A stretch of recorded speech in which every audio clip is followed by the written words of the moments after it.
പ്രിയപ്പെട്ടവരെല്ലാവരും എഴുന്നേൽക്കുക. അച്ഛനോട് ചേർന്ന് പ്രാർത്ഥിക്കുക. കർത്താവായ ദൈവമേ, അന്ധന് കാഴ്ച നൽകിയവനെ, ചെകിടന് കേൾവി നൽകിയവനെ, ഊമന് സംഭാഷണ ശക്തി നൽകിയവനെ, മഹോദ രോഗിയെ സുഖപ്പെടുത്തിയവനെ, തളർവാദ രോഗിയെ സുഖപ്പെടുത്തിയവനെ, മരിച്ചവനെ ഉയർപ്പിച്ചവനെ, അങ്ങയുടെ തിരുനാമത്തിന് സ്തോത്രം ചെയ്യുന്നു. എന്റെ കർത്താവേ, രോഗാതുരമായ ഇടങ്ങളിലെ അങ്ങയുടെ വലതുകരം വെക്കണമേ എന്ന് പ്രാർത്ഥിക്കുന്നു. എന്റെ കർത്താവിന്റെ ഉന്നതമായ നാമത്തിലെ സഭയുടെ അധികാരത്തിൽ പുരുഷന്റെ അടയാളത്തിൽ ദൈവശക്തിയാൽ മാരക രോഗങ്ങള് നിരവധികള് യേശുനാമത്തിലെ മാറിപ്പോകട്ടെ.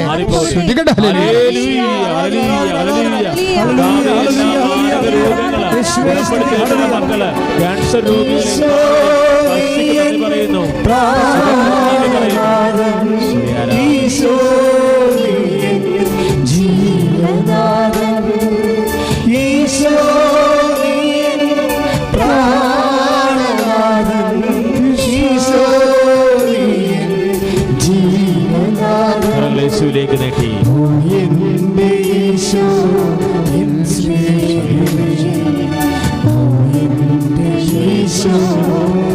ആരാധന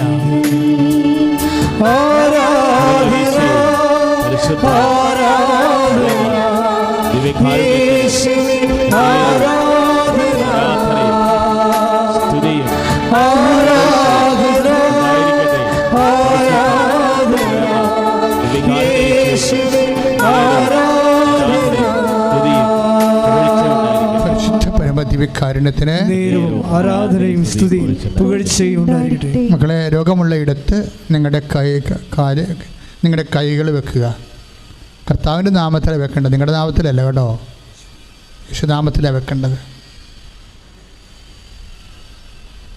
കർത്താവേ, ഓൺലൈനിലും ഇവിടെയും അനേകം മക്കൾ അവരുടെ ഉദരത്തിലും ശ്വാസകോശങ്ങളിലും കർത്താവേ, ശിരസ്സിലും തൊണ്ടയിലും അടിവയറ്റിലുമൊക്കെ കർത്താവ് നിൻ്റെ കൈകൾ വെക്കുക.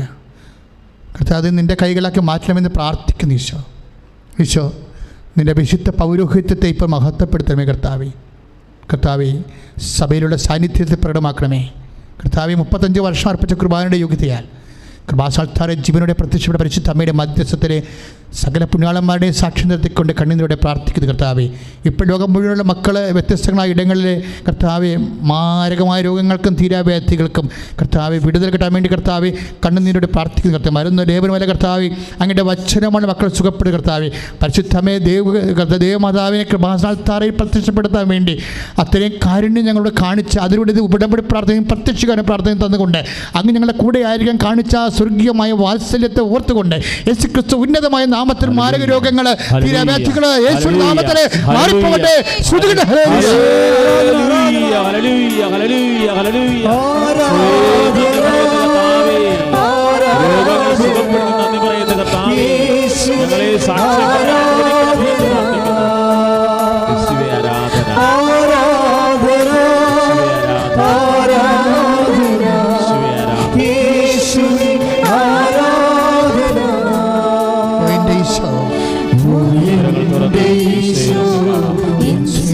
സ്നേഹത്തോടെ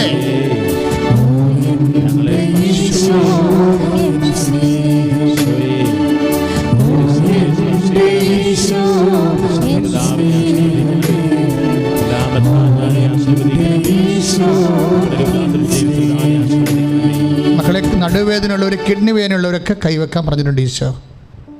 കർത്താവ് എനിക്ക് തന്ന ഒരു ആന്തരിക ബോധ്യമാണ്. കിഡ്നി വേദികളെ സുഖപ്പെടുത്തുന്നതും അവർ തന്നെ നടുവിൻ്റെ കശേരികൾ തെറ്റിയവരെ സുഖപ്പെടുത്തുന്നത്. ആ മേഖലകളിൽ നിങ്ങൾക്ക് ഇപ്പോൾ കൈവച്ച് പ്രാർത്ഥിക്കാവുന്നതാണ്. അതുപോലെ തന്നെ ഭുജങ്ങളില്ലേ, നമ്മുടെ 2 ഭുജങ്ങൾ, അവിടെ വേദനയുള്ളവരും എപ്പോഴും നീർക്കെട്ടുന്നവരും അസ്ഥി ദ്രവിക്കുന്നവരും അസ്ഥി തേയുന്നവരുമൊക്കെ ആ തേയ്മാനമുള്ള സ്ഥലങ്ങളെല്ലാം കൈകൾ വെച്ചുകൊണ്ട് പ്രാർത്ഥിക്കണം. കർത്താവെ, ഇപ്പോഴ് വെറുതെ ശരീരത്തിലൊക്കെ ആവശ്യമില്ലാത്ത ഇപ്പം മുഖത്തൊക്കെ ഇങ്ങനെ ഹോർമോൺ ഇൻബാലൻസ് കൊണ്ട് രോമങ്ങൾ വളരുന്നവരെ കാണിക്കുന്നുണ്ട്. കർത്താവരേക്ക് അവിടെ എല്ലാം മുഖത്തെല്ലാം സമർപ്പിച്ച് പ്രാർത്ഥിക്കുക. കർത്താവിൻ്റെ വിശുദ്ധമായ രക്തം അവരുടെ രക്തത്തിലേക്ക് കലരാൻ പോവുകയാണ്. കർത്താവ് പി സി ഒടിക്കാരെയും കർത്താവ് അതുപോലെ തന്നെ പലതരത്തിലുള്ള രോഗങ്ങളുള്ളവരെയും മക്കളില്ലാത്തവരെയും സംബന്ധിച്ച് പ്രാർത്ഥിക്കുന്നു. കർത്താവ് എപ്പിലെപ്സി രോഗികളെ സംബന്ധിച്ച് പ്രാർത്ഥിക്കുന്നു. കർത്താവ് അതുപോലെ തന്നെ അപസ്മാര രോഗികളെ, ഓട്ടിസം രോഗികളെ മുഴുവനും സംബന്ധിച്ച് പ്രാർത്ഥിക്കുന്നു. കർത്താവ് ഈശോ തലയിലെ അതുപോലെ ഞരമ്പിലെ കേടുള്ളവരും അത് ബ്ലോക്കുള്ളവരും നെഞ്ചിൽ ബ്ലോക്കുള്ള ഹൃദയത്തിൽ ബ്ലോക്കുള്ളവരെ എല്ലാം സംബന്ധിച്ച് പ്രാർത്ഥിക്കുന്നു. ആന്തരിക അവയവങ്ങൾക്ക് സിസ്റ്റുള്ളവരെ സംബന്ധിച്ച് പ്രാർത്ഥിക്കുന്നു. കണ്ണിന് കാഴ്ചക്കുറവുള്ളവരെയും ചെവിക്ക് കേൾവിക്കുറവുള്ളവരെയും കൈകാലുകൾ അനങ്ങാത്തവരെയും കൈ പൊക്കാൻ പറ്റാത്തവരും കൈകൊണ്ട് ജോലി ചെയ്യാൻ പറ്റാത്തവരും ജോലി മുട്ടി വീട്ടിലിരിക്കുന്നവരെയും എല്ലാം സംബന്ധിച്ച് പ്രാർത്ഥിക്കും. മക്കളെ സ്തുതിക്കട്ടെ മക്കളെ. എൻ്റെ കർത്താവേ, നിന്റെ നാമത്തിന് സ്തോത്രം ചെയ്യുന്ന കർത്താവേ, നിന്റെ നാമത്തിന് സ്തോത്രം ചെയ്യുന്ന കർത്താവേ, നിന്റെ നാമത്തിന് സ്തോത്രം ചെയ്യുന്ന കർത്താവേ. ഈശോ തന്ന വചനത്തിന് എല്ലാം നന്ദി പറയുന്ന കർത്താവേ. ഈശോ നിന്റെ വിശുദ്ധ പൗരോഹിത്യത്തെ മഹത്വപ്പെടുന്ന കർത്താവേ. സഭയിലുള്ള സാന്നിധ്യം പ്രകടമാക്കണം. എൻ്റെ കർത്താവിൻ്റെ ഉന്നതമായ നാമത്തിൽ സഭയുടെ അധികാരത്തെക്കുറിച്ച് അടയാളത്തിൽ ദൈവശക്തിയാൽ ഈ നിമിഷം ഓൺലൈനിൽ പ്രാർത്ഥിക്കുന്ന മക്കളെ, ഇവിടെ പ്രാർത്ഥിക്കുന്ന മക്കളെ, പ്രാർത്ഥിക്കുന്ന മക്കളെ എല്ലാവരും ശാരീരിക രോഗങ്ങൾ, മാനസിക രോഗങ്ങൾ, ജീവിത തടസ്സങ്ങൾ, ദുരിതങ്ങൾ യേശുനാമത്തിൽ വിട്ടുമാറട്ടെ.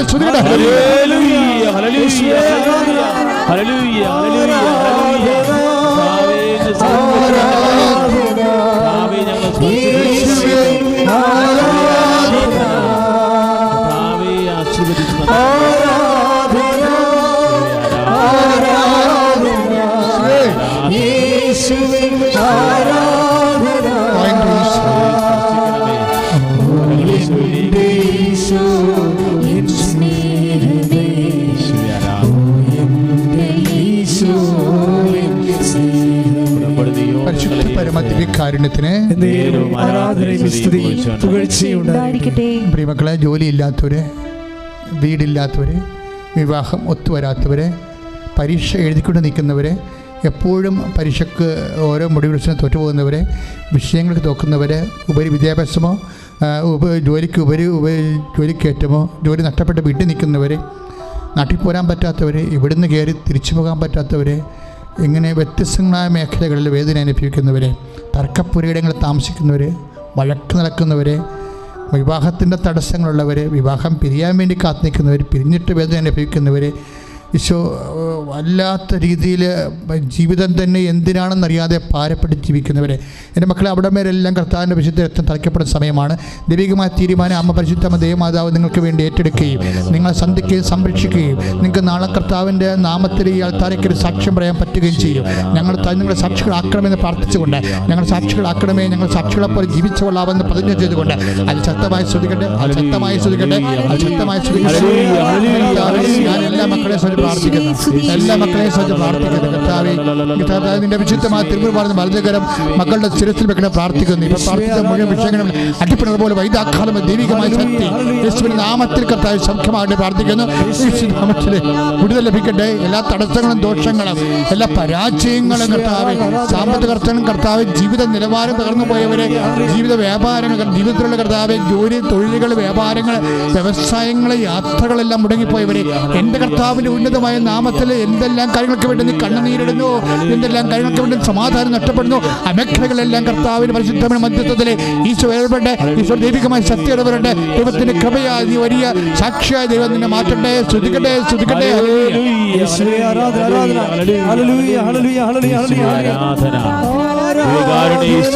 ആശീർവദിക്കാൻ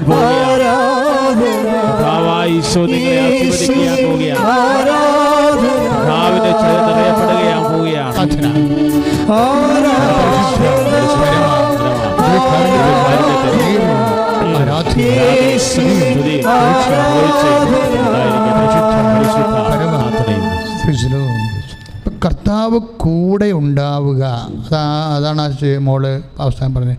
കർത്താവിൻ്റെ കൂടെ ഉള്ളതുപോലെ എനിക്ക് ഫീൽ ചെയ്യണമെന്ന് എപ്പോഴും. എൻ്റെ മക്കളെ, അൾട്ടിമേറ്റായിട്ട് വാട്ട് ഈസ് ക്രിസ്ത്യാനിറ്റി, അൾട്ടിമേറ്റായിട്ട് what is heaven, heavenly experience, സ്വർഗത്തിൻ്റെ അനുഭവം എന്ന് പറയുന്നതും ദൈവത്തിൻ്റെ അനുഭവം എന്ന് പറയുന്നതും അടിസ്ഥാനപരമായിട്ട് എന്താണ്? കർത്താവ് കൂടെയുള്ള അനുഭവമാണ്. നമുക്കിങ്ങനെ കുറേ പ്രശ്നങ്ങളൊക്കെ ഉണ്ട്, അതിൻ്റെയൊക്കെ എല്ലാം അർത്ഥം എന്താണ്? കർത്താവ് കൂടെ വരാൻ വേണ്ടി ഈ പ്രശ്നം ഉപയോഗിച്ചുകൊണ്ട് കർത്താവിനെ ചേർത്ത് നിൽക്കാൻ വേണ്ടി, കർത്താവിനോട് നിന്നെ ചേർപ്പിക്കാൻ വേണ്ടിയുള്ള ദൈവത്തിൻ്റെ പരിപാലനയാണതെല്ലാം. ഞാൻ അങ്ങനെ ഓർക്കിയിരുന്നേ, ഈ നല്ല കള്ളനോട് ഈശോ എന്നാ പറഞ്ഞത്? നല്ല കള്ളനോടെ ഈശോ എന്നാ പറഞ്ഞത്? നീ എൻ്റെ കൂടെയുണ്ടാകും. ഓ, എന്നാ ഒരു വർത്തമാനമാണ്. നമ്മളെ വിശുദ്ധ ലൂക്കായുടെ സുവിശേഷം 23:42 വചനങ്ങൾ അല്ലേ? നീ എൻ്റെ കൂടെയുണ്ടാകും. സ്വർഗമെന്ന് പറയണത് എന്താണ്? നമുക്ക് സ്വർഗത്തെക്കുറിച്ച് ഫണ്ടാസ്റ്റിക്കായിട്ട് അങ്ങനെ അല്ലെങ്കിൽ ഒരു എന്താണ് സർക്കാസ്റ്റിക്കായിട്ടുള്ള യാതൊരു സങ്കല്പങ്ങളുമില്ല. വളരെ സിമ്പിൾ സങ്കല്പങ്ങളേ ഉള്ളൂ സ്വർഗത്തെക്കുറിച്ച്. ക്രിസ്ത്യാനിറ്റിയിലെ സ്വർഗത്തെക്കുറിച്ചുള്ള സങ്കല്പങ്ങൾ വളരെ കൃത്യമാണ്. എന്താണ്? സ്വർഗത്തിൽ എന്തുണ്ടാകത്തില്ലെന്നല്ല, ഒരു കാര്യം കർത്താവ് അഷർ ചെയ്തിട്ടുണ്ട്, Jesus will be with U. പറഞ്ഞ മനസ്സിലായില്ലേ? സ്വർഗത്തിനെക്കുറിച്ച് നമുക്ക് സർക്കാസ്റ്റിക്കായിട്ടുള്ള സങ്കല്പങ്ങളൊന്നുമില്ല. നമുക്ക് വളരെ കാതലായിട്ടുള്ള ഒരു കാര്യം മാത്രം. എന്താണ്? സ്വർഗത്തിൽ Jesus will be with us. അത് കള്ളനോടും പറഞ്ഞവൻ, നീ എൻ്റെ കൂടെയുണ്ടാകും. ശ്രുതികട്ടെ ഹല്ലേലൂയ, ഹല്ലേലൂയ, ഹല്ലേലൂയ, ഹല്ലേലൂയ. കരങ്ങൾ ഉയർത്തിക്കൊണ്ട് സ്തുതിക്കട്ടെ കർത്താവായ ദൈവമേ. ഒരുപാട് ഈശോയെ ആരാധന. ലൂക്കാസ് വിശേഷം 23:42. Hallelujah, hallelujah, hallelujah, hallelujah, hallelujah. കർത്താവേ, നീ എൻ്റെ കൂടെ ഉണ്ടാകും. ആ വിശ്വാസത്തിൽ ഞങ്ങൾ സ്തുതിക്കുന്നു കർത്താവേ. ഉടമ്പടി എടുത്ത് പ്രാർത്ഥിക്കുന്ന ഓരോ മക്കളെയും ഈശോയെ സ്പർശിക്കണമേ എന്ന് പ്രാർത്ഥിക്കുന്നു. കരങ്ങൾ ഹൃദയത്തോടെ ജീവനാഥൻ ഈശോദിയൻ പ്രാണനാഥൻ, ഈശോദിയൻ പ്രാണനാഥൻ, ഈശോദിയൻ ജീവനാഥൻ. കരങ്ങളെ തുറന്ന് എൻ്റെ യേശു എൻ സ്നേഹിതൻ, ഓ എൻ്റെ യേശു എൻ സ്നേഹിതൻ. ആരാധന. കരങ്ങൾ വീശി ആരാധന,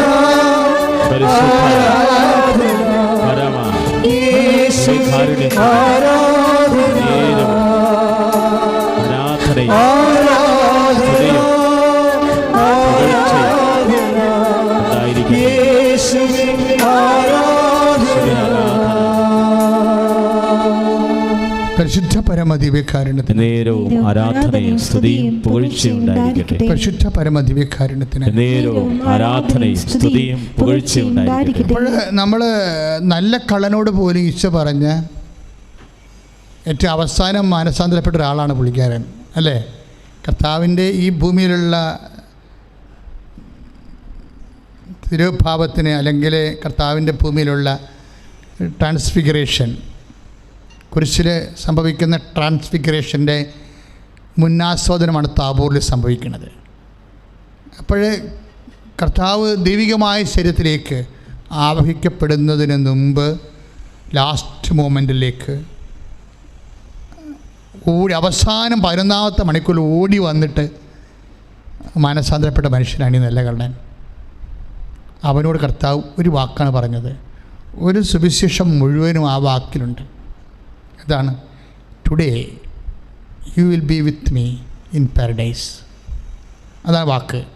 23:42 വിശുദ്ധ ലൂക്കായുടെ സുവിശേഷം എന്താണ്? ഇന്ന് നീ എന്നോടുകൂടെ പർദീസയിലായിരിക്കും. അപ്പോൾ സ്വർഗമെന്ന് പറയണത് എന്താണെന്ന് ഈശോ ഡിഫൈൻ ചെയ്ത് വളരെ വ്യക്തമായ രീതിയിൽ വാട്ട് ഇസ് ഹെവൻ ഈശോ പറഞ്ഞു. എന്താണ്? ഞാൻ അവിടെ ഉണ്ടാകും. എങ്ങനെയുള്ള ഞാനാണ്? മരിച്ചുയർത്തെഴുന്നേറ്റ് നിനക്ക് നിത്യജീവൻ നൽകി മരണത്തിൻ്റെയും ജീവൻ്റെ മേൽ കർത്താവായി ഞാൻ. സ്തുതിക്കട്ടെ ഹല്ലേലൂയ, യേശുവേ സ്തോത്രം. Hallelujah, hallelujah. കരങ്ങൾ ഉയർത്തിക്കൊണ്ട് സ്തുതിക്കട്ടെ ഹല്ലേലൂയ. കർത്താവേ, വലിയ പ്രബോധനത്തെയോ നന്ദി പറയുന്നു. ഇന്ന് നീ എന്നോടുകൂടെ പർദീസയിലായിരിക്കും, കൂടെ ഉണ്ടാകും. ഈശോദിയൻ ജീവനാഥൻ, ഈശോദിയൻ പ്രാണനാഥൻ, ഈശോദിയൻ ജീവനാഥൻ. കരങ്ങൾ തുറന്ന് ഈശോയെ എൻ്റെ യേശു എൻ സ്നേഹിതൻ, ഓ എൻ്റെ യേശു എൻ സ്നേഹിതൻ, ഓ എൻ്റെ യേശു എൻ സ്നേഹിതൻ, ഓ എൻ്റെ യേശു എൻ സ്നേഹിതൻ.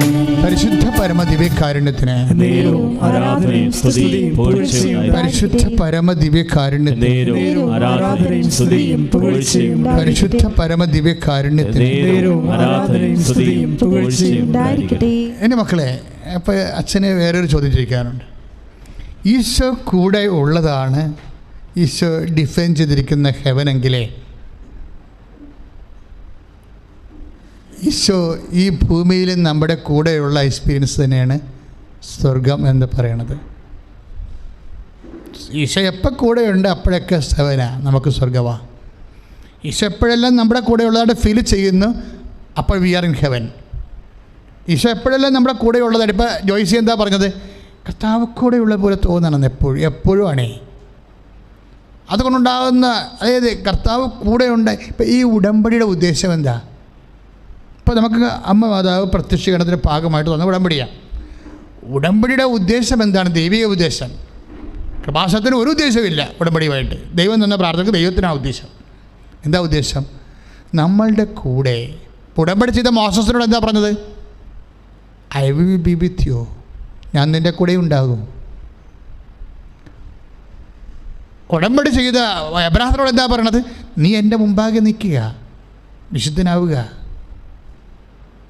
ഉടമ്പടി ചെയ്ത ഈശോ ശിഷ്യനോട് എന്താ പറഞ്ഞത്? I will be with you until the last. എല്ലാം I will be with you, എല്ലാം ദൈവം നമ്മുടെ കൂടെയാണ്. അബ്രാഹത്തിനോടായാലും മോസസിനോടായാലും ഈശോ വന്നപ്പോഴായാലും ഉടമ്പടിയുടെ ഉദ്ദേശം എന്താണ്? ദൈവം നമ്മുടെ കൂടെ. പ്രാർത്ഥിക്കുക, കർത്താവേ ഞങ്ങൾ ചെയ്ത ഉടമ്പടിയിലൂടെ അങ്ങ് ഞങ്ങളുടെ കൂടെ അധിവസിക്കുന്നത് അനുഭവിക്കുവാൻ ആന്തരിക ഇന്ദ്രിയങ്ങൾക്ക് അഭിഷേകം നൽകണമേ. ശ്രദ്ധിക്കട്ടെ.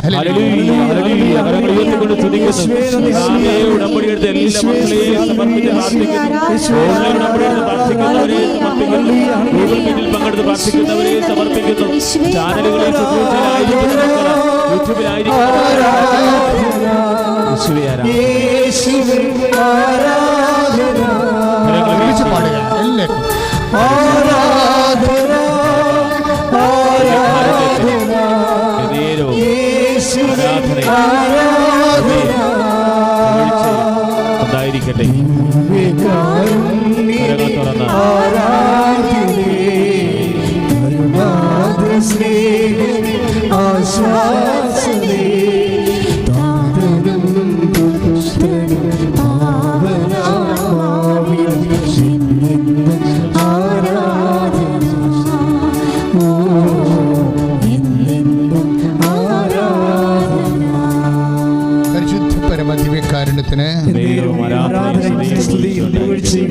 കർത്താവ് നല്ല കള്ളനോട് പറഞ്ഞ് you will be with me in paradise, നീ എൻ്റെ കൂടെ സ്വർഗത്തിലായിരിക്കുമെന്ന് പറഞ്ഞു. അപ്പം അവൻ്റെ കൂടെ ആയിരിക്കാൻ അവൻ എന്താണ് ചെയ്തത്? കർത്താവ് അവൻ്റെ കൂടെ ജീവിതകാലം മുഴുവൻ കട്ടം മുടിച്ചും ആൾക്കാരെ ഭീഷണിപ്പെടുത്തിയും കൊന്നും കൊലവിളിച്ച് നടന്നവനാണ്. നിൻ്റെ ജീവിതത്തിൻ്റെ എന്ത് അവസ്ഥയിലാണ്, ഡ്രാസ്റ്റിക് സിറ്റുവേഷനാണ് നീയെങ്കിലും in Jesus there is a chance. നിൻ്റെ ജീവിതത്തിൻ്റെ ഏതവസ്ഥയിലാണ്, നീ ചിലപ്പോൾ അബോർഷൻ കഴിഞ്ഞ ആളായിരിക്കും, അറിഞ്ഞോ അറിയാതെയോ മനഃപൂർവ്വം അല്ലെങ്കിലും വിചാരിച്ചോ. ഇപ്പം എന്തെങ്കിലും ഒരു ചെറിയ അപരാധങ്ങളിലെ പലതരത്തിലുള്ള തെറ്റുകൾ ചെയ്തിട്ട് നിനക്ക് തന്നെ തോന്നും എന്നെ ദൈവത്തിനും വേണ്ട പിശാചിനും വേണ്ടെന്ന് തോന്നും. അങ്ങനെയൊക്കെ സ്വയം പരാകുന്ന ആൾക്കാരുണ്ട്. What ever may be your condition, നിൻ്റെ അവസ്ഥ എന്ത് തന്നെയായാലും you have A chance in Jesus. കർത്താവിൽ നിനക്ക് ഒരു ചാൻസ് ഉണ്ട്. അത് പറയുന്നത് ആരാണ് നമ്മളോട്? ഈ നല്ല കള്ളനാണ് പറയുന്നത്. അവനോട് കർത്താവ് പറഞ്ഞു ദേർ ഇസ് എ ചാൻസ്. കുറിച്ച് തൂങ്ങി നഗ്നനായി കിടക്കുമ്പോഴും അവനൊരു ചാൻസ് കർത്താവ് കിട്ടും. എന്താ അവനെങ്ങനെയാണ് ആ ചാൻസ് വാങ്ങിച്ചത്? അവൻ 3-4 കാര്യങ്ങൾ പറയും അവിടെ കിടന്നിട്ട്. ഒന്ന്, എനിക്ക് തോന്നുന്നു ഇവൻ നല്ല നട്ടലുള്ള കക്ഷിയാണ്. കാരണം തെറ്റ് കണ്ടാൽ കള്ളനാണ്, പക്ഷേ തെറ്റ് കണ്ടാൽ വിശ്വാസവിരുദ്ധമായ കാര്യങ്ങളെ കേട്ടാൽ അവൻ വിശ്വാസവിരുദ്ധമായ കാര്യങ്ങളാണെന്ന് പറയും. വിശ്വാസവിരുദ്ധമായ കാര്യങ്ങളെ കേട്ടാൽ, സഭാവിരുദ്ധമായ കാര്യങ്ങളെ കേട്ടാൽ, ഇപ്പം ഇന്ന് കുറേ വർഷങ്ങളായിട്ട് ബോധപൂർവം സഭയെ ആക്രമിക്കുന്നത് നമ്മൾ മീഡിയയിൽ കാണുന്നുണ്ട്. മാധ്യമങ്ങൾ തുടങ്ങിയത് തന്നെ സഭയെ ആക്രമിക്കാൻ 15 കൊല്ലമായി. സ്വയാശ്രയ കോളേജും കാലം മുതലാണ് തുടങ്ങിയത്. അപ്പോൾ അത് ഞാനോടത്ത് അതോടെ അവസാനിക്കുമെന്ന്. അങ്ങനെയല്ല, അവരവരുടെ റേറ്റിങ്ങിന് വേണ്ടി വളരെ തന്ത്രപൂർവ്വമായിട്ട് ബോധപൂർവമായിട്ട് സഭയെ, അതുപോലെ സഭയിൽ തന്നെയുള്ള സഭയെ ആക്രമിക്കുന്ന ആൾക്കാരെയൊക്കെ കണ്ടുപിടിച്ചിട്ട് അവർക്ക് പ്രൈം ടൈം കൊടുത്തിട്ട് അവരെ കൊണ്ട് സംസാരിപ്പിച്ചിട്ട് സഭയെ എപ്പോഴും സഭയെ ആക്രമിക്കുന്ന രീതിയാണ്. അപ്പോൾ ഇത് ഇങ്ങനെയുള്ള ഒരു അവസ്ഥ എല്ലാ കാലങ്ങളിലും ഉണ്ടാകും. കള്ളനായിട്ട് കിടന്നിട്ടും അതുപോലെ തന്നെ പലതരത്തിലുള്ള പല ആരോപണങ്ങൾ വ്യക്തികൾക്കുണ്ട്. ആ വ്യക്തികൾ തന്നെയാണ് സഭയെ ആക്രമിച്ചതെന്ന് നമ്മൾ ഈ കാലങ്ങളിലുള്ള ചരിത്രം പരിശോധിക്കുമ്പോൾ മനസ്സിലാക്കാൻ പറ്റും.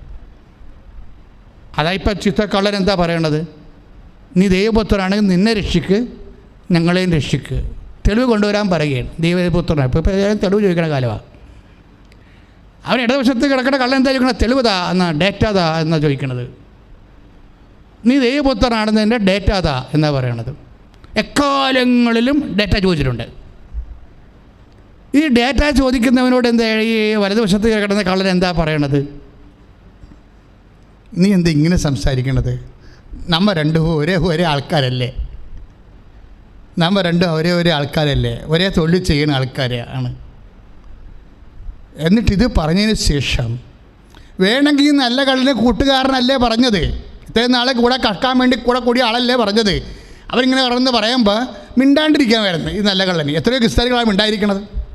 സഭയ്ക്കെതിരെ എന്തെല്ലാം പ്രശ്നങ്ങൾ ഉണ്ടായിട്ട് ഇവിടെ എത്രയോ ക്രിസ്ത്യാനികളാണ് തലേ തുണിയിട്ട് നടക്കുന്നത്. സാംസ്കാരിക നേതാക്കന്മാരായാലും ശരി, രാഷ്ട്രീയ നേതാക്കന്മാരായാലും ശരി, ക്രിസ്ത്യാനികൾ മിണ്ടാതെ നടക്കുന്നതില്ലേ? അങ്ങനെ വേണമെങ്കിൽ ഈ നല്ല കള്ളന് മിണ്ടാതിരിക്കാം. കാര്യം കൂടെ കട്ടവരല്ലേ? കൂടെ കട്ടവനൊരു വാക്ക് പറയുമ്പോൾ അവനെ സംരക്ഷിക്കേണ്ടതല്ലേ എന്ന് വിചാരിച്ചുകൊണ്ട് ഈ വലതുവശത്ത് കിടക്കുന്ന കള്ളന് മിണ്ടാണ്ടിരിക്കാം. പക്ഷേ അവൻ്റെ നട്ടല് വാഴപ്പിണ്ടിയില്ല. അവൻ ബുദ്ധിയും ബോധമുള്ളവനാണ്. അവൻ പറഞ്ഞു നീ പറഞ്ഞ തെറ്റാണ്. തെറ്റിനെ തെറ്റാണെന്ന് പറയുമ്പോഴാണ് അവൻ ക്രിസ്ത്യാനിയായിട്ട് മാറണത്. നീ പറഞ്ഞ തെറ്റാണ്. അത് ആരായാലും കേട്ടാ, പക്ഷം ചേർന്ന് പറയാനല്ല, സഭയുടെ ഉള്ളിലായാലും. പക്ഷേ സഭയുടെ ഉള്ളിലായാലും നമ്മളെപ്പോഴും ശ്രദ്ധിക്കേണ്ടത്, സഭയുടെ ഉള്ളിൽ തെറ്റുകളുണ്ടെങ്കിൽ സഭയുടെ ഉള്ളിൽ തന്നെയാണ്. ഇപ്പോൾ നമ്മുടെ വീട്ടിലൊരു തെറ്റുണ്ടായി, നമ്മുടെ വീട്ടിലൊരു തെറ്റുണ്ടെങ്കിൽ എന്താ ചെയ്യേണ്ടത്? ഇപ്പോൾ ഈ സഭയെ വിമർശിക്കുന്ന ആൾക്കാരല്ല, അവരുടെ സ്വന്തം ബന്ധുക്കളുള്ള ആൾക്കാരല്ല എന്തെങ്കിലും അപരാധങ്ങൾ പെട്ടിട്ടുണ്ടെങ്കിൽ അവർ പറഞ്ഞു നടക്കുക പുറത്ത്? ഇല്ല. അവരത് ഒതുക്കി അങ്ങോട്ട് തെറ്റുണ്ടാക്കാത്ത രീതിയിൽ, ഇനി ആവർത്തിക്കാത്ത രീതിയിൽ ശാസിച്ചും പ്രാർത്ഥിച്ചും അവരെ മാറ്റും. അതുപോലെയാണ് സഭയുടെ ഉള്ളിലുള്ളവരെ സഭയെടുക്കുന്ന പ്രാർത്ഥിച്ച് അതുപോലെ തന്നെ യാചിച്ചുമൊക്കെ സഭയുടെ ഈ വസ്ത്രം വാങ്ങിച്ചെടുത്ത ആൾക്കാരെ അതിനകത്ത് നിന്നുകൊണ്ട് തന്നെ സഭയെ ആക്രമിക്കുമ്പോൾ പിശാച് വെച്ച ട്രോജൻ കുതിരയായിട്ട് വരും. സഭയെ നശിപ്പിക്കാൻ വേണ്ടി സഭയുടെ അകത്ത് സത്താൻ വെച്ച ട്രോജൻ കുതിര. അവർ ചിലപ്പോൾ പറയുന്ന കാര്യങ്ങൾ ചിലപ്പോൾ മാനുഷികമായിട്ട് നീതിയായിരിക്കാം. മാനുഷിക നീതിയേക്കാൾ വലുതാണ് സഭയെ ആത്മരക്ഷയ്ക്ക് വേണ്ടി ദൈവം സ്ഥാപിച്ചതെങ്കിൽ അതിൻ്റെ പ്രവർത്തനം നടത്തിക്കൊണ്ട് പോകാൻ സഭയെ അകത്ത് നിന്നുകൊണ്ട് സ്നേഹത്തോടെ സംയമനത്തോടെ മറ്റുള്ളവരുടെ മുമ്പിൽ ചീത്തേക്കാതെ, അപ്പോൾ അത് ശത്രുക്കൾ പോലും ചെയ്യാത്തൊരു കാര്യമാണത്. കാര്യം അങ്ങനെയൊക്കെ പറയുമ്പോൾ പുറത്തുള്ളവർ പോലും ഇത് മതം സങ്കടമാകുന്നുണ്ട്. എനിക്കിപ്പോൾ ഈ കാലങ്ങളിലൊക്കെ ഉണ്ടായിട്ടുള്ള വിഷയങ്ങളെക്കുറിച്ച് വ്യക്തിപരമായ അഭിപ്രായം ഉണ്ടാകുന്ന ചോദിച്ചു കഴിഞ്ഞാൽ, വ്യക്തിപരമായ അഭിപ്രായം എനിക്ക് സങ്കടമാണുള്ളത്. എന്താ സങ്കടം എന്ന് വെച്ച് കഴിഞ്ഞാൽ, സഭ അതിൻ്റെ വിശുദ്ധി, അതിൻ്റെ സാമൂഹ്യ പ്രതിബദ്ധത, അതിൻ്റെ മറ്റു മനുഷ്യരുള്ള സഹജീവിയോടുള്ള സഹഭാവന, അതിൻ്റെ കാരുണ്യം, ഇങ്ങനെ ഒത്തിരിയേറെ ദൈവിക പുണ്യങ്ങളുള്ളൊരു സഭയാണിത്. ഞാൻ 45 കൊല്ലമായി സഭയിൽ വർക്ക് ചെയ്യണത്. അപ്പോൾ ഈ കാലങ്ങളിലെല്ലാം സഭയെക്കുറിച്ച് മറ്റുള്ളവർക്ക് അങ്ങനെ ഒരു എത്ര പുറത്തിങ്ങനെ വിമർശിക്കുമ്പോൾ അവർ ഉള്ളിൽ പറയും ഈ സംവിധാനം സഭ നല്ലതാണെന്ന് പറയും.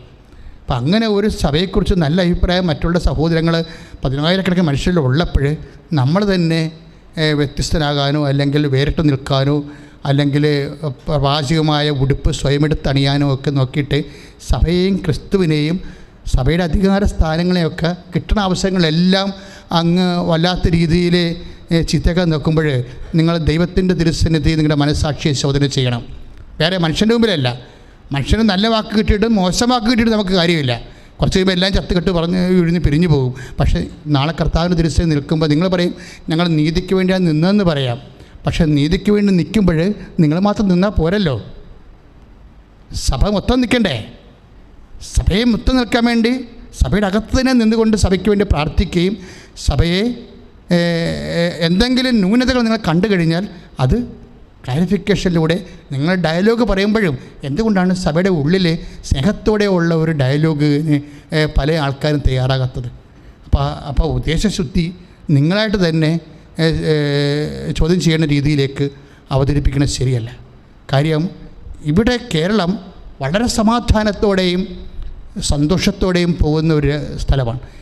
അതുകൊണ്ട് തന്നെ എല്ലാ മേഖലകളിൽ നിന്നും, സഭയുടെ മേഖലയിൽ നിന്നായാലും ശരി, മറ്റു സമുദായങ്ങളുടെ മേഖലയിൽ നിന്നായാലും ശരി, പരസ്പരം യോജിക്കാവുന്ന സഹകരിക്കാവുന്ന എല്ലാ മണ്ഡലങ്ങളിലും കൈകോർത്ത് പിടിച്ച് സഹകരിച്ചിട്ട് ഒരു വിഷയം, ഇപ്പോൾ പത്രത്തിലൂടെ ആയാലും ഇപ്പോൾ എല്ലാവരും മീഡിയ ആയതാണല്ലോ കുഴപ്പം.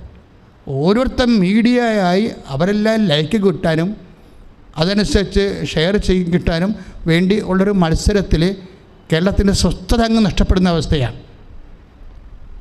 അതിനുള്ളിൽ എത്രയോ പേര് സമാധാനത്തിന് വേണ്ടിയുള്ള ശ്രമങ്ങൾ നടത്തുന്നുണ്ട് എല്ലാ ഭാഗത്തു നിന്നും. ഏതെങ്കിലും ഒരു രാഷ്ട്രീയം എന്ന് പറയുന്നത് എല്ലാ ഭാഗങ്ങളിൽ നിന്നുമുണ്ട്. എല്ലാ രാഷ്ട്രീയ ഭാഗങ്ങളിൽ നിന്നും സമാധാനത്തിന് വേണ്ടിയുള്ള ശ്രമങ്ങളുണ്ട്. എല്ലാ സമുദായ ഭാഗങ്ങളിൽ നിന്നുമുണ്ട്. അപ്പോൾ ഇങ്ങനെയുള്ള അതിൻ്റെ അർത്ഥം എന്ന് വെച്ച് കഴിഞ്ഞാൽ ഇവിടെ പഴയ ഒരു സന്തോഷത്തിൻ്റെ ഒരു കാലം വരണമെന്ന് തന്നെയാണ്. അപ്പം അതുകൊണ്ടാണ് ഈ ആരാധനയിലൊക്കെ ഞങ്ങൾ പ്രാർത്ഥിക്കുന്നത്. കാര്യം നമുക്ക് ഒരുമിച്ച് മലയാളക്കരയ്ക്ക് മലയാള ജനങ്ങൾക്ക് ഒരുമിച്ച് പഴയതുപോലെ വളരാനുള്ള സാഹചര്യം ദൈവം ഒരുക്കും, തീർച്ചയായിട്ടും ഒരുക്കും. എന്തെല്ലാം തിന്മയുടെ ശക്തികൾ ഇവിടെ പ്രവർത്തിച്ചാലും ഇതെല്ലാം ഐഡൻറ്റിഫൈ ചെയ്യപ്പെടുകയും അതെല്ലാം ക്രമേണ കാലാന്തരത്തിലെ സമൂഹത്തിൽ നിന്ന് നിർവീര്യമായി പോവുകയും ചെയ്യും. ഒരു കാര്യമില്ല ആ സമയത്ത്. പക്ഷേ ഇവിടെ കൂടുതൽ ആവശ്യം പ്രാർത്ഥനയാണ്, കൂടുതൽ ആവശ്യം വിശുദ്ധിയോടുകൂടിയുള്ള പ്രാർത്ഥനയാണ്. ഞാനത് പറയാൻ വേണ്ടി പറഞ്ഞതല്ല. ആരെയും ഏതെങ്കിലും ഒരു പക്ഷം ശരിയാണെന്നോ ഒരു പക്ഷം തെറ്റാണെന്നോ പറഞ്ഞതല്ല. എന്തെങ്കിലും പറയുമ്പോൾ ചിലപ്പോൾ ഞാനൊരു വിശദീകരണമൊക്കെ പറയും. അത് സ്വാഭാവികമായും സ്വസ്ഥത കൈവരിക്കാൻ വേണ്ടിയുള്ള സുവിശേഷത്തിൻ്റെ നടപടി പോലെ പറയണതാണ്. അല്ലാതെ ആരെയും കൊച്ചാക്കാനോ ആരെയും ചെറുതാക്കാനോ ഒന്നുമല്ല. പക്ഷേ ഇവിടെ ഒരു സത്യസന്ധമായ സ്നേഹം ഈ മണ്ണിൽ പുലരാൻ ദൈവം ഇടവരുത്തട്ടെ എന്ന് കൂടി പ്രാർത്ഥിക്കുകയാണ്. ഇത് പറയാൻ കാര്യം ഈ നല്ല കള്ളൻ്റെ നട്ടലിനെ കുറിച്ച് പറഞ്ഞതാണ്. അല്ലെങ്കിൽ അതൊന്നും പറയത്തില്ല. കാര്യം നല്ല കള്ളൻ്റെ നട്ടലെന്ന് പറയുമ്പോൾ എന്താ സംഭവം? അവൻ തെറ്റുകാരനാണ്. അവനോട് പറഞ്ഞു, നീ ആ കുരിശയിൽ സ്വയം ക്രൂശിക്കപ്പെട്ട് കിടക്കുമ്പോഴാണ് ഈ ഇടതുവശത്തുള്ള കള്ളനോട് പറയണത്. എന്താ പറയണത്? നീ പറഞ്ഞത് തെറ്റാണ്. എന്തൊക്കെയാണ് പറയണത്? 4 കാര്യങ്ങൾ പറയും. എന്താണ്? അവൻ അതിനെ സഹാരിച്ചു, തെറ്റിനെ സഹാരിച്ചു. നീ ദൈവത്തെ ഭയപ്പെടുന്നില്ലേ? അതാണ് സംഭവം. തിന്മയെ പ്രോത്സാഹിപ്പിക്കുന്ന ആൾക്കാരെല്ലാവരും ദൈവത്തെ ഭയപ്പെടുന്നില്ലെന്ന് മനസ്സിലാക്കണം. തിന്മയുടെ പക്ഷത്തെയോ തിന്മയുടെ പ്രവർത്തനങ്ങളെയോ പ്രോത്സാഹിപ്പിക്കുന്ന ആരും ദൈവത്തെ ഭയപ്പെടുന്നില്ല. അതാണ് ഈ വലതുവശത്ത് കിടക്കുന്ന കള്ളൻ ചോദിക്കുന്നത് ഇടതുവശത്ത് കിടക്കുന്ന കള്ളനോട്, നീ ദൈവത്തെ ഭയപ്പെടുന്നില്ലേ? പിന്നെ രണ്ടാമത്തെ ചോദ്യം എന്താണ്? നമ്മുടെ ശിക്ഷാവിധി ന്യായമാണ്. ഇപ്പം 23:42 അല്ലെ 41 ലൂക്കായുടെ സുവിശേഷത്തിൽ നമ്മുടെ ശിക്ഷാവിധി ന്യായമാണ്. ഇപ്പം സ്വയം ചെയ്ത തെറ്റുകളെ മൂടി വെക്കണില്ല. ഇവിടുത്തെ പരാക്രമം മുഴുവനും അതാണല്ലോ. സാമൂഹ്യ കേരളത്തിൻ്റെ പരാക്രമം എന്താണ്? സ്വന്തം തെറ്റുകളെ മൂടി വെച്ചുകൊണ്ടാണ് മറ്റുള്ളവരെ ആക്രമിച്ചത്. അതാണല്ലോ ഇപ്പോഴും ഉണ്ടാകുന്ന ചില കേസുകൾ കേൾക്കുമ്പോൾ എന്താണ്? ഇത്രയും നാൾ ഈ വ്യക്തി അയാളുടെ തെറ്റുകളെ മൂടി വെച്ചുകൊണ്ടാണ് മറ്റുള്ളവരുടെ മേൽ കൈ ചൂണ്ടിക്കൊണ്ടിരുന്നത്. പക്ഷേ ഈ വലതുവശത്തുള്ള കള്ളം കണ്ടില്ലേ? നമ്മുടെ ശിക്ഷാവിധി ന്യായമാണ്. നമ്മുടെ ശിക്ഷാവിധി ന്യായമാണ് എന്നുവെച്ചാൽ അതിനകത്ത് അന്യായമൊന്നുമില്ല. അപ്പോൾ അവൻ്റെ തെറ്റുകളെ മനസ്സിലാക്കാനുള്ള ഒരു പക്ഷേ സുവിശേഷത്തിലെ ഏറ്റവും വലിയൊരു വ്യക്തിയാണ്, ഏറ്റവും വലിയ മാനസാന്തരം, ഏറ്റവും വലിയ സുവിശേഷം സ്വീകരിച്ച ഒരാളാണ് ഈ നല്ല കള്ളൻ. അയാൾ പറയുന്ന കാര്യങ്ങളൊക്കെ ഭയങ്കര ആഴമുള്ള കാര്യങ്ങളാണ്. എന്താണ്? നമ്മുടെ പ്രവൃത്തികൾ അതർഹിക്കുന്നു. അവൻ ഒരു തെറ്റും ചെയ്തിട്ടില്ല. ചെയ്യാത്തവൻ തെറ്റ് ചെയ്തില്ല എന്ന് പറയണത് അതാണ് ആധ്യാത്മികത എന്ന് പറയണത്. അല്ലെങ്കിൽ അത് രാഷ്ട്രീയമായി മാറും. ഇപ്പം ചില ആൾക്കാരില്ലേ, അവൻ ചെയ്തത് ശരിയായിരിക്കാം, പക്ഷേ അവൻ നമ്മുടെ രാഷ്ട്രീയ പാർട്ടിക്കാരനല്ലെന്നുണ്ടെങ്കിൽ അവൻ ചെയ്ത ശരി തെറ്റായിട്ട് പറയും.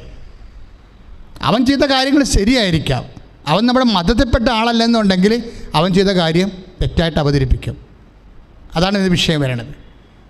അതാണ് നല്ല കള്ളം പറയുന്നത്. എന്താണ്? അവൻ ഒരു തെറ്റും ചെയ്തിട്ടില്ല, അവൻ ഒരു തെറ്റും ചെയ്തിട്ടില്ല എന്ന് പറയണത് എന്താണത്? എൻ്റെ വാക്കെന്താ? അവൻ കർത്താവാണെന്നതിൻ്റെ അർത്ഥം. ഇപ്പം നല്ല കള്ളം പറയണില്ല, അവൻ ഒരു തെറ്റും ചെയ്തിട്ടില്ല എന്ന് പറയണത് എന്താണ്? അവൻ കർത്താവാണ്. ഞാൻ എന്താ ഇങ്ങനെ വ്യാഖ്യാനിക്കാൻ കാരണം എന്താണ്? കാര്യം നമ്മൾ ഐസയ ഇല്ല, ഐസയുടെ വചനങ്ങളിൽ 53:9 ആണ് ഈ നല്ല കള്ളം പറയണത്. ഐസയ 53:9 എന്താ പറയണത്? അവൻ ഒരു കുറ്റവും ചെയ്തില്ലെന്നാണ്. ആര്? സകനദാസൻ. എന്നിട്ടും അവൻ്റെ മേലുള്ള ശിക്ഷ നമുക്ക് രക്ഷയായി മാറി. അപ്പോൾ പാപങ്ങൾക്ക് പരിഹാരം ചെയ്ത സഹനദാസനാണ് പിന്നീട് കർത്താവായി മാറണത്.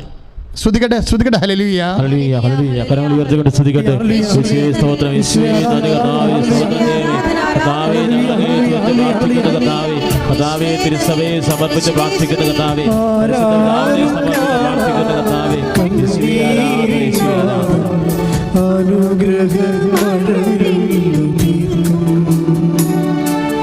പ്രത്യാശ സന്തോഷമാ പണിയിടും പാദം ഈശോയൻ ശാരനാഥൻ, ഈശോയൻ ജീവനാഥൻ. വിശ്വാസത്തോടെ പാടാം. ഈശോയൻ പ്രാണനാഥൻ, ഈശോയൻ ജീവനാഥൻ.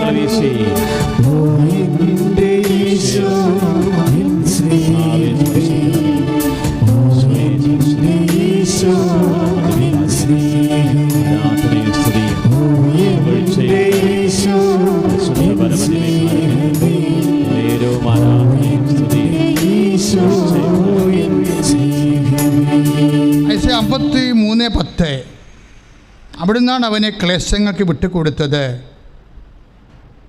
പാപപരിഹാര ബലിയായി തന്നെ അർപ്പിക്കുമ്പോൾ അവൻ തൻ്റെ സന്തതി പരമ്പരയെ കാണുകയും ദീർഘായുസ് പ്രാപിക്കുകയും ചെയ്യും. ഇതാണ് നല്ല കള്ളൻ പറഞ്ഞ അവന് കിട്ടിയ വെളിപാട്. ഐസയ അവൻ ഒരു തെറ്റും ചെയ്തിട്ടില്ല എന്ന് പറയലേ. ഐസയ 53:9 തെറ്റ് ചെയ്യാത്തവനെ തെറ്റ് ചെയ്തിട്ടില്ലെന്ന് അവൻ ഏത് രാഷ്ട്രീയത്തിലായാലും മതത്തിലായാലും പറയാനൊരു ക്രൈസ്തവന് കഴിയണം. അതേസമയം തെറ്റ് ചെയ്തവനെ തന്നെ എപ്പോഴും സ്ഥിരമായി ഏതെങ്കിലും ഒരു കോണുകളിൽ നിന്ന് ഏതെങ്കിലും സമുദായത്തിനെയോ ഏതെങ്കിലും മതത്തിനെയോ ആക്രമിക്കണ പോലെ സിറ്റുവേഷൻ ഉണ്ടാവരുത്.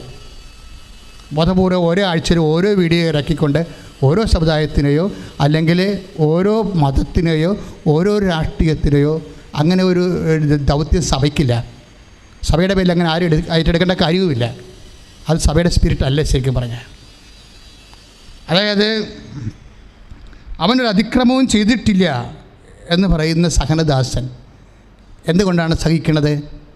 എന്തുകൊണ്ടാണ് അവൻ സഹിക്കുന്നത്? ചില സമയത്ത് സഭയ്ക്ക് സഹിക്കേണ്ടി വരുന്ന ഒരു കാലമുണ്ടാവും. അതുപോലെ എന്തുകൊണ്ടാണ് സഹിക്കേണ്ടി വരണത്? അത് 10 അവിടുന്നാണ് അവനെ ക്ലേശങ്ങൾക്ക് വിട്ടുകൊടുത്തത്. സഭയെ ക്ലേശങ്ങൾക്ക് വിട്ടുകൊടുക്കുന്നത് ചിലപ്പോൾ ആരും പിതാവ് തന്നെ ആകും. അങ്ങനെ ആ കാലങ്ങളിലാണ്, ക്ലേശങ്ങളിലൂടെ നമ്മൾ കടന്നുപോയ കാലങ്ങളിലാണ് ഇവിടെ വലിയ സുവിശേഷ മുന്നേറ്റങ്ങൾ, ഒത്തിരിയേറെ ദൈവാനുഗ്രഹങ്ങൾ ലോകത്തിന് മൊത്തം കിട്ടിയത്. പാപപരിഹാര ബലിയായി തന്നെ അർപ്പിക്കുമ്പോൾ അവൻ തൻ്റെ സന്തതി പരമ്പരയെ കാണുകയും ദീർഘായുസ് പ്രാപിക്കുകയും ചെയ്യും. അതായത് ഇപ്പോൾ കർത്താവിൻ്റെ ബലിയിൽ ആദ്യമായിട്ട് ഫസ്റ്റ് ഫ്രൂട്ടാണ് ഇവൻ. കാര്യം എന്താ? പാപപരിഹാര ബലിയായി ഈശോ തന്നെ അർപ്പിച്ചുകൊണ്ടിരിക്കുമ്പോഴേ അവൻ്റെ സന്തതി പരമ്പരകളെ കാണുകയാണ്. ആരെയാണ്? വലതുവശത്തുള്ള കള്ളനോട് തിരിഞ്ഞിട്ട് പറയും, അവൻ തൻ്റെ സന്തതി പരമ്പരയെ കാണുകയും ദീർഘായുസ് പ്രാപിക്കുകയും ചെയ്യും. നിത്യതയിലേക്ക് ഉള്ള ആദ്യത്തെ എൻട്രിയാണ് ഈ നല്ല കള്ളൻ്റെത്. അതിമനോഹരമാണ് ഈ ഭാഗം മുഴുവനും. ഇത് നമ്മൾ കഴിഞ്ഞ ദിവസങ്ങളിൽ ഞാൻ ഒരാഴ്ച മുഴുവൻ ഇതാണ് ധ്യാനിച്ചത്. ഇപ്പോൾ കർത്താവിക്ക് തന്ന കുറച്ച് വെളിപാടുകളാണ്, പ്രാർത്ഥനയാണ് നിങ്ങൾക്ക് നൽകുന്നത്. ഞാൻ ഈ പറഞ്ഞതിൻ്റെ അർത്ഥം, ഇതിൻ്റെ അകത്ത് എന്ത് മറന്നു കളഞ്ഞാലും ഒരു കാര്യം നിങ്ങൾ മറക്കരുത്. നല്ല കള്ളനോട് ഈ ചോര കട്ടയായിട്ട് കർത്താവ് നിൽക്കുമ്പോൾ പറയണ ഒരു വാക്കുണ്ട്, today you will be with me, എൻ്റെ കൂടെ ആയിരിക്കുമെന്ന്. ഒരു മനുഷ്യനെ ദൈവത്തിന് തരാൻ കഴിയുന്ന ഏറ്റവും വലിയ അനുഗ്രഹം എന്ന് പറഞ്ഞാൽ എന്താണ്? അവൻ്റെ കൂടെ ആയിരിക്കുക എന്നുള്ളതാണ്. നമുക്ക് ചിലപ്പോൾ ക്യാൻസർ ആയിരിക്കാം 4 സ്റ്റേജാകാം, ചിലപ്പോൾ കരളിന് അസുഖമാകാം, ചിലപ്പോൾ നമ്മൾ സോറിയാസ് ആകാം, ചിലപ്പോൾ നമ്മൾക്ക് ബാങ്കുകാർ വന്നിട്ട് നമ്മൾ ജപ്തി ചെയ്യാൻ പോവുകയാണ്. Whatever happen to us, നമ്മൾ ഒരു വിശ്വാസിയെ സംബന്ധിച്ചിടത്തോളം ഈ സമയത്ത് ദൈവം എൻ്റെ കൂടെയുണ്ടോ? ദൈവം എൻ്റെ കൂടെ ഉണ്ടെങ്കിൽ എന്താണ് ഗുണം? അതിൻ്റെ കാലം ഇങ്ങനെ മാറിക്കൊണ്ടിരിക്കുകയില്ലേ? ദൈവം ഇപ്പം നിൻ്റെ ബിസിനസ് എത്രയോ കാലമാണ് ഉടമ്പടി എടുത്തപ്പോൾ പഴയ ബിസിനസ് തകർന്നു പോയി ഉടമ്പടി എടുത്തപ്പോൾ പുതിയ വരുമാന മാർഗം കിട്ടിയത്. എന്താ കാര്യം? ദൈവം കൂടെ ഉള്ളതുകൊണ്ടാണ്. നീ വിചാരിക്കരുത് നീ ഇപ്പം ചെയ്യണ ജോലി തന്നെയാണ് മുഴുവൻ ജോലിയെന്ന്. നീ വിചാരിക്കരുത് ഈ രോഗം നിനക്ക് വന്നതുകൊണ്ട് ഇതോടുകൂടി എല്ലാം അവസാനിക്കണം. ഒന്നും അവസാനിക്കത്തില്ല. അതാരാ തീരുമാനിക്കേണ്ടത് അവസാനിച്ചില്ലെന്ന്? നിൻ്റെ കർത്താവാണ് അവസാനിക്കേണ്ടത്. അതിനെന്ത് വേണം? കർത്താവ് കൂടെ ഉണ്ടായാൽ മതി. ഞാൻ ഇടക്ക് കാര്യങ്ങൾ ഓർക്കേ, കർത്താവ് നിൻ്റെ കൂടെ ഉണ്ടെങ്കിൽ മറ്റുള്ളവർക്ക് നിന്നെ ഭയമായിരിക്കും. കർത്താവ് കൂടെ ഇല്ലെങ്കിൽ മറ്റുള്ളവരെ നിനക്ക് ഭയമായിരിക്കും. ഇപ്പം കേരള സഭയ്ക്ക് ഭയങ്കര ഭയമാണ്. അപ്പോഴവർ ആത്മാർത്ഥതയോടെ ബോധപൂർവ്വം ചിന്തിക്കണം, അത് Jesus is with me or not. Kerala സഭ ഏറ്റവും കൂടുതൽ പ്രാധാന്യം കൊടുക്കേണ്ടത് യേശുവിനെ കൂടെ നിർത്താൻ വേണ്ടിയാണ്. മറ്റ് സകല ജന്തംഗം വസ്തുക്കളും സാമുദായിക സാമൂഹ്യ വിഷയങ്ങളുടെ മേലും ഒത്തിരിയേറെ സഭയുടെ എനർജി ഇൻവെസ്റ്റ് ചെയ്യുമ്പോഴേ നമ്മൾ സുവിശേഷത്തിന് അകലുകയാണോ എന്ന് ചെറിയൊരു പേടി. ഞാനെൻ്റെ സ്വകാര്യമായൊരു വിഷയം പങ്കുവച്ചതേ ഉള്ളൂ. ഇത് വലിയൊരു ആനക്കാര്യമായിട്ട് എടുക്കേണ്ട കാര്യമില്ല. പക്ഷേ എന്താ പ്രശ്നം വെച്ച് കഴിഞ്ഞാൽ, സാവൂളിനെ ദാവീദിന് പേടിയായിരുന്നു. അല്ല, സാവൂളിന് ദാവീദിനെ പേടിയായിരുന്നു. What is the reason? എന്താ റീസൺ? കർത്താവ് അവൻ്റെ കൂടെ ഉള്ളതാണ് റീസൺ. കർത്താവ് ദാവീദിൻ്റെ കൂടെ ഉണ്ടായത് കാരണം 1 സാമുവേൽ 18:12 എന്താണ്? കർത്താവ് ദാവീദിൻ്റെ കൂടെ ഉണ്ടായത് കാരണം ദാവീദിനെ സാവൂളിനെ ഭയമായിരുന്നു. കർത്താവിനെ പണ്ട് മുതലും എന്നും അതിന് മാറ്റമില്ല. സഭയുടെ കൂടെ കർത്താവ് ഉണ്ടെന്ന് തോന്നിയാൽ തീർച്ചയായിട്ടും സഭയെ പീഡിക്കും. സഭയുടെ കൂടെ കർത്താവ് ഇല്ലെന്ന് സഭയ്ക്ക് തോന്നിയാൽ സഭ മറ്റുള്ളവരെ പീഡിക്കും. ഇതുതന്നെയാണ് തിരിച്ചു വരണത് എല്ലാ ഉദ്യമങ്ങളിലുമാണ്. ഉടമ്പടി എടുത്ത ഓരോ വ്യക്തികളുടെയും ജീവിതം ഈ ആഴ്ച ദിവസങ്ങളിൽ കണ്ട എന്താണ്? ഓസ്ട്രേലിയ, ലണ്ടൻ, കാര്യം ഞങ്ങളിപ്പോഴും പകലുള്ള സമയങ്ങളിലെല്ലാം നാട്ടുകാരുടെ സാക്ഷ്യങ്ങളാണ് ഇവിടെ നടക്കുന്നത്. പകലുള്ള സമയങ്ങളിലെല്ലാം ഉടമ്പടി രജിസ്റ്റർ ചെയ്ത ആൾക്കാരുണ്ട്, അവർ വന്ന് ഉടമ്പടി ചെയ്യും. അതുപോലെ തന്നെ ഉടമ്പടി പുതുക്കാനുള്ളവരുണ്ട്, അവർ പുതുക്കും. പക്ഷേ പകലെല്ലാം ശനിയാഴ്ച മാത്രം ഉടമ്പടി പുതുക്കലില്ല. അപ്പോൾ ഈ ശനിയാഴ്ച കാര്യം മാത്രം പറഞ്ഞതാണ്. അപ്പോൾ പകൽ ഞങ്ങൾ നാട്ടുകാരുടെ ഇന്ത്യയിലുള്ള ആൾക്കാരുടെ സാക്ഷ്യങ്ങളെടുക്കും. രാത്രിയാകും, വൈകുന്നേരം ആകുമ്പോൾ മറ്റ് ഇൻ്റർനാഷണൽ ലെവലിലുള്ള സാക്ഷ്യങ്ങളെടുക്കും. ഈ സാക്ഷ്യങ്ങളെല്ലാം പറയുന്നത് എന്താണ്? കർത്താവ് എല്ലാ ഉദ്യമങ്ങളിലും 1 സാമുവേൽ 18:14 എന്താ പറയണത്? കർത്താവ് കൂടെ ഉണ്ടായിരുന്നത് കൊണ്ട് എല്ലാ ഉദ്യമങ്ങളിലും ദാവീദ് വിജയം വരിച്ചു. ആ വചനം മറന്നു പോകരുത്. ഇന്ന് നമ്മുടെ സബ്ജക്റ്റ് മുഴുവൻ എന്താണ്? കർത്താവ് കൂടെ ഉണ്ടാവുകയാണ്. നിങ്ങൾ ഉടമ്പടി എടുക്കുന്നതിൻ്റെ ഉദ്ദേശം, അത് പുതുക്കിൻ്റെ ഉദ്ദേശവും അതിനുവേണ്ടി പ്രേക്ഷിത പ്രവർത്തനങ്ങൾ ചെയ്യുന്നതും ഉപവിപ്രവർത്തനങ്ങൾ ചെയ്യുന്നതും പ്രാർത്ഥന മുടക്കാതിരിക്കുന്നതും പ്രത്യക്ഷ ജോയിസി പറയണത്, അച്ഛാ ഞാൻ പ്രത്യക്ഷീകരണ പ്രാർത്ഥന ചൊല്ലിക്കൊണ്ടേ നടന്നെന്ന്. പിന്നെ എങ്ങനെ കർത്താവ് മാതാവ് കൂടെ നിന്ന് മാറണത്?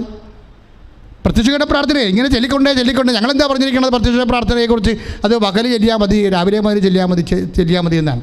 പക്ഷേ എത്രയോ മനുഷ്യരാണ് ഇത് കാണാൻ പഠിച്ചിട്ട് ചൊല്ലിക്കൊണ്ടേ നടക്കുന്നത്.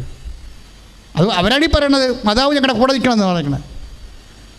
അങ്ങനെ കൂടെ വന്നാലുള്ള അവസ്ഥ എന്താണ്? ദൈവം കൂടെ ഉടമ്പടി വഴി ദൈവം നിങ്ങളുടെ കൂടെ വരുമ്പോൾ ഉണ്ടാകുന്ന അവസ്ഥ എന്താണ്? 1 സാമുവേൽ വർക്കൗട്ട് ചെയ്യും.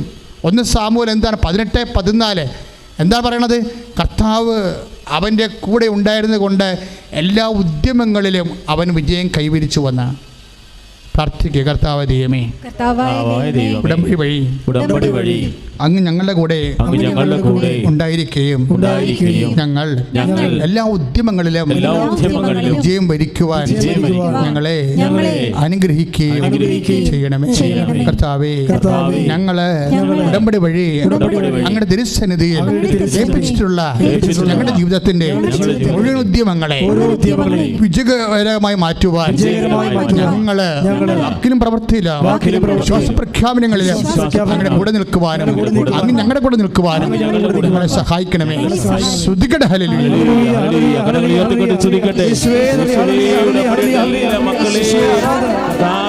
സമർപ്പിച്ച് പ്രാർത്ഥിക്കുന്നു.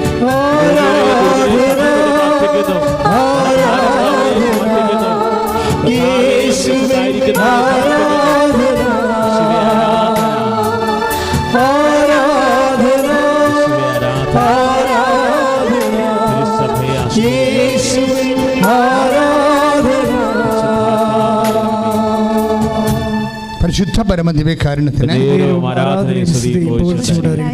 എഴുന്നേൽക്കുക മക്കളെ, എഴുന്നേൽക്കുക. ഉടമ്പടിയിൽ